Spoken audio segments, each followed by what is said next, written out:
Assalamualaikum warahmatullahi wabarakatuh. Perkenalkan, saya Syifa Natasha Roeda Gultom, mahasiswa Prodi Studi Akuntansi Manajerial Politeknik Negeri Batam. Pada kesempatan ini saya akan mempresentasikan eh, hasil proposal saya yang berjudul Pengaruh Indikasi Korupsi Lik- Korupsi Likuiditas dan Leverage terhadap Financial Distress pada perusahaan BUMN sektor utilitas di Indonesia. Penelitian ini saya susun sebagai bentuk kontribusi empiris dalam memahami risiko keuangan BUMN yang bergerak di sektor vital. Yang pertama itu ada latar belakang. Latar belakang penelitian ini eh, s- yaitu sektor utilitas seperti listrik, gas, dan air adalah sektor strategis yang menopang kehidupan masyarakat dan industri BUMN seperti PLN, PGN, dan Perum Jasa Tirta 1 dan 2 menguasai instruktur utama dalam penyediaan layanan publik tersebut.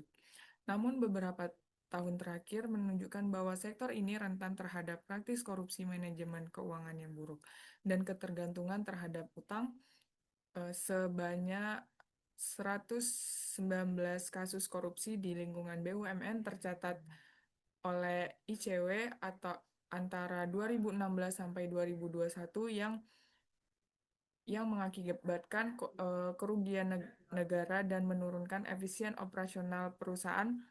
Masalah keuangan seperti penurunan likuiditas dan tingginya leverage membuat perusahaan-perusahaan tersebut berisiko masuk dalam kondisi finansial distress, yaitu situasi ketika perusahaan kesulitan memahami kewajiban keuangannya.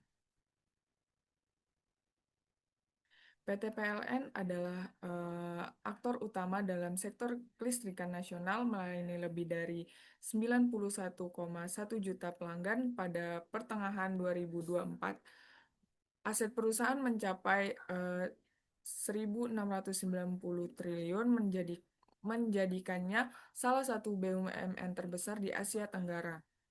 Selain itu, PGN sebagai subholding gas Pertamina mengelola jaringan distribusi gas sepanjang 3.187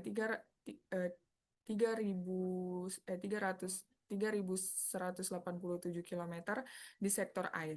Perusahaan Jasa Tirta 1 dan 2 memegang mandat pengelolaan sumber daya air untuk kepentingan irigasi dan pemasok air baku. Stabilitas operasional dan keuangan perusahaan-perusahaan ini mengaruhi langsung keberlangsungan hidup masyarakat dan pertumbuhan industri.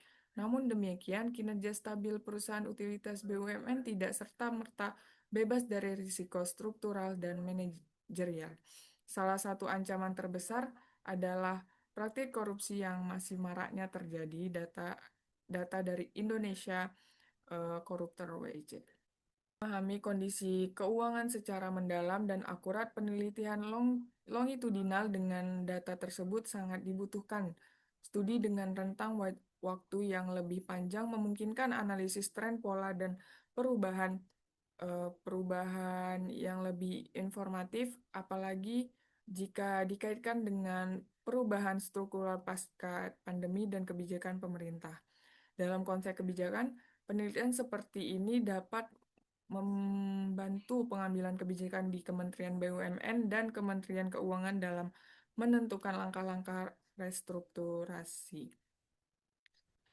Penyaluran dana talang serta program pemilihan yang tepat sasaran, data yang akurat, dan membantu pemerintah menjaga stabilitas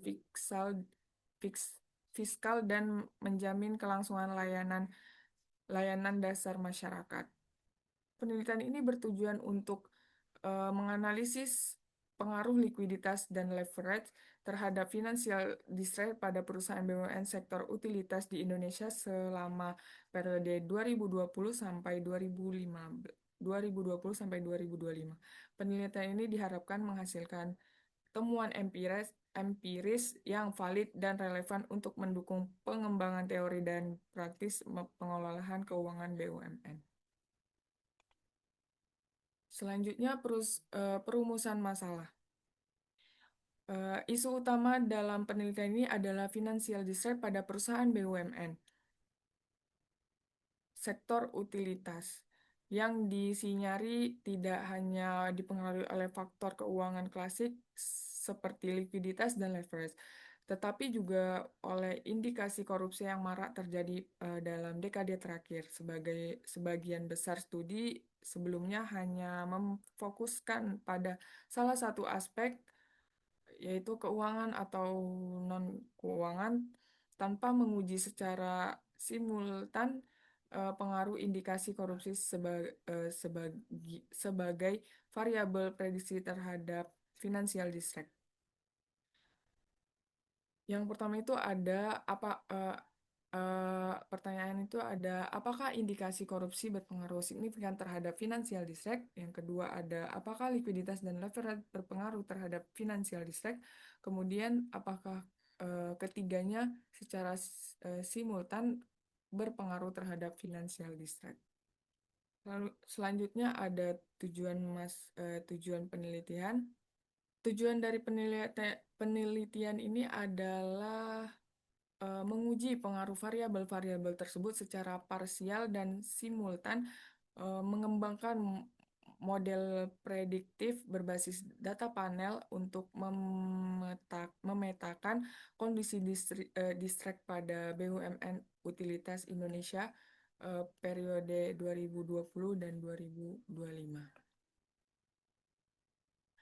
Kemudian ada manfaat penelitian. Penelitian ini memiliki dua manfaat utama. Yang pertama, secara teoritis, memberikan kontribusi terhadap literatur tentang hubungan antara tata kelola atau korupsi dan kesehatan keuangan perusahaan. Penelitian ini juga menguji teori keagenan, trade-off, dan financial distress dalam konteks BUMN strategis. Kemudian ada secara praktis, hanya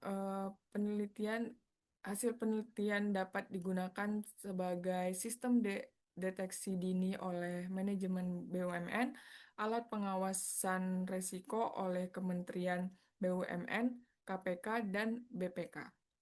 Dasar analisis risiko oleh investor dalam menilai BUMN sebagai entitas investasi jangka panjang. Kemudian ada landasan teorinya, yaitu landasan teorinya itu ada agensi teori menjelaskan konflik antara pemilik dan manajer dalam BUMN. Korupsi adalah bentuk penyimpangan agen. Korupsi menurun efisien, meningkatkan risiko finansial distress. Kemudian yang kedua ada trade-off teori. Penggunaan utang memberikan manfaat pajak tapi beresiko menimbulkan kebangkrutan. Leverage tinggi sama dengan potensi gagal bayar, yaitu menjadi distress meningkat. Yang ketiga ada teori likuiditas. Likuiditas menunjukkan kemampuan membayar utang jangka pendek.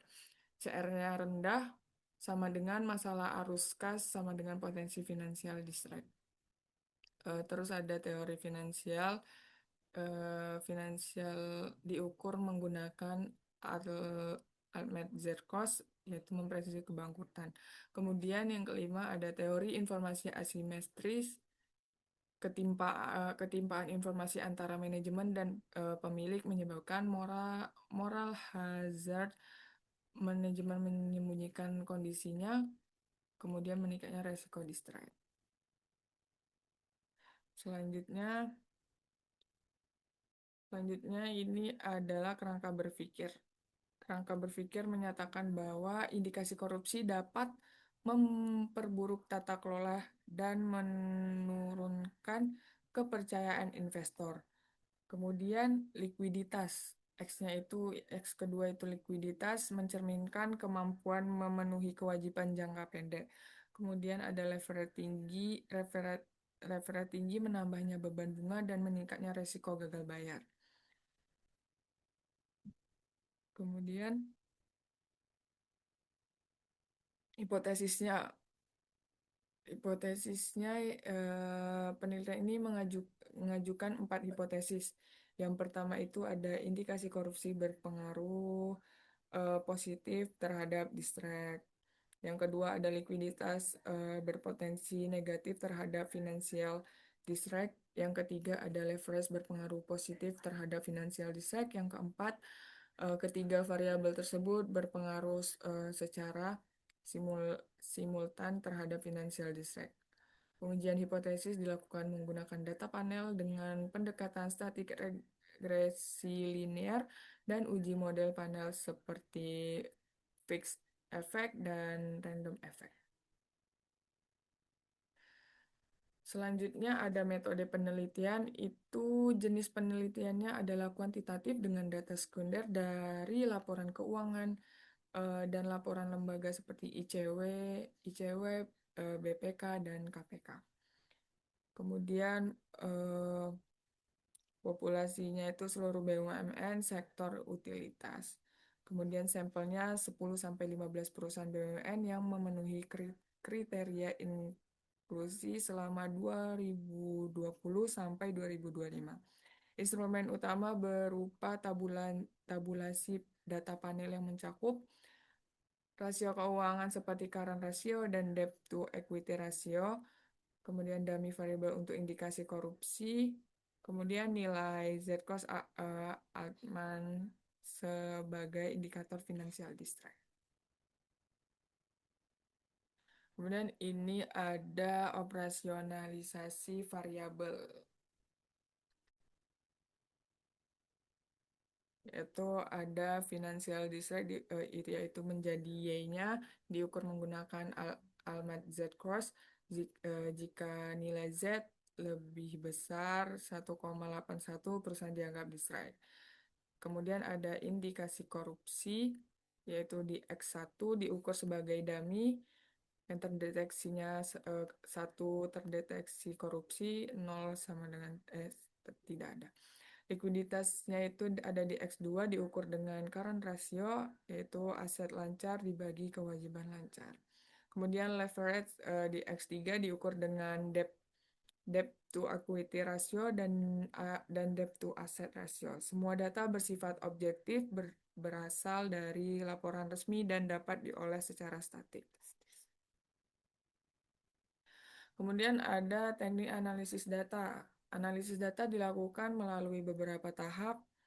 Yang pertama itu ada statistik deskriptif untuk mengetahui karakteristik data, yaitu rata-rata atau defisiensi standar.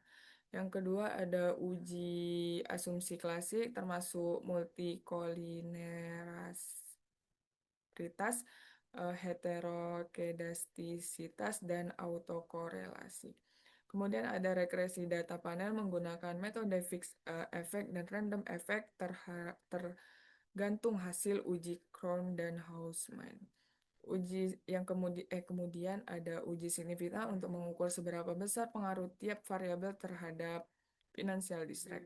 Kemudian ada software yang digunakan adalah View atau Stata karena mendukung regresi panel dengan kompleksitas data lintas waktu dan perusahaan.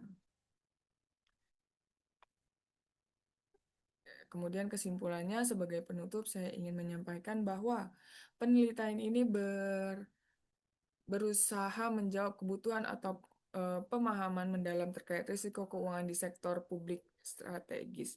Dengan menggabungkan faktor tata kelola atau korupsi dan indikator keuangan, model prediksi ini diharapkan bermanfaat bagi banyak pihak. Harapannya hasil akhir penelitian ini dapat digunakan oleh manajemen BUMN, regulator, dan investor untuk mengambil kebijakan yang lebih tepat sasaran dan berbasis data. Baik, demikian presentasi saya. Saya ucapkan terima kasih atas perhatian dan kesempatan yang diberikan. Wabillahi taufiq walhidayah. Wassalamualaikum warahmatullahi wabarakatuh.